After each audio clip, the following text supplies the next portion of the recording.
Mari. 4 days to go na lang, Mari. Talagang, Mari, malalaman na natin kung sino yung mananalo. Kaya nga, Mari, alam ko yan, Mari. Yung mga kandidato ngayon, Mari. Tug, tug, tug. Kaba-kaba na yan, Mari. Abay, 4 na araw nga na lang. Ang bilis talaga ng panahon, Mari. Aroy, talaga lang, Mari. Lalo na, Mari, yung mga lumabas ng maraming pera. Yung mga milyon na milyong pera talaga, Mari. Hey!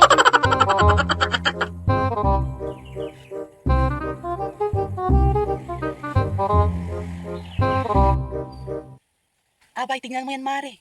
Si Madam Maring. Tingnan mo, Mari. Ang laki ng pinagbago sa kanya.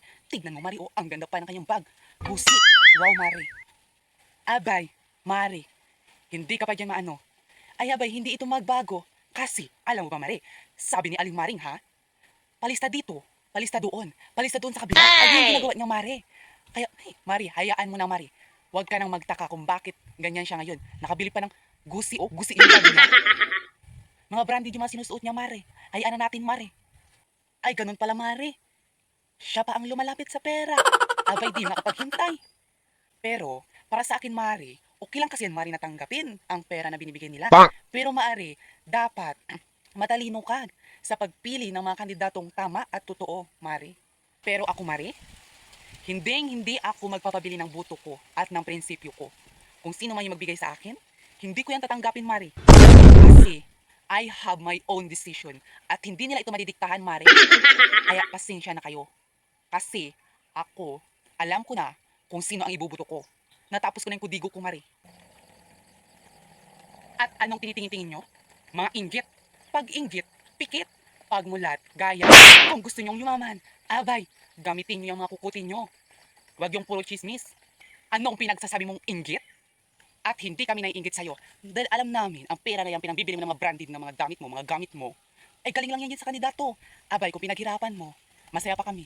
Pero alam mo, Madam, bukas yung pinamigay nila, wala na yan, Madam. Binuto mo pa yung mga walang maitutulong sa bayan natin.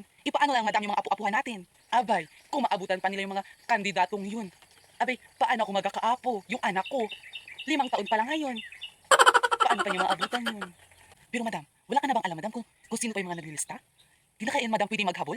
Kasi, Madam, yung mga anak ko, Madam, nagugutom na. Wala kaming bigas. Abay, oo nga, Madam. Atin lang to, Madam, ha? Wala ka na ba talaga, Madam, alam kung sino pa yung naglilista, Madam? Para maisali naman kami dalawa ni Mari, oh?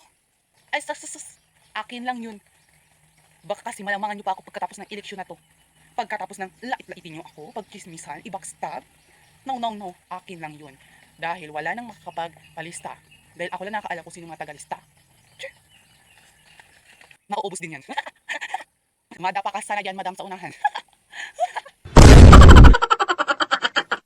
Ang intention ng video ito upang maghatid ng kaligayahan sa mga tao. Paalala, huwag ninyo itong gawing seryoso. Kung matamaan ka, sorry ha. Reminder, malapit na ang ating eleksyon. Sana ay piliin natin ang tapat, tunay at totoong may malasakit sa bansa.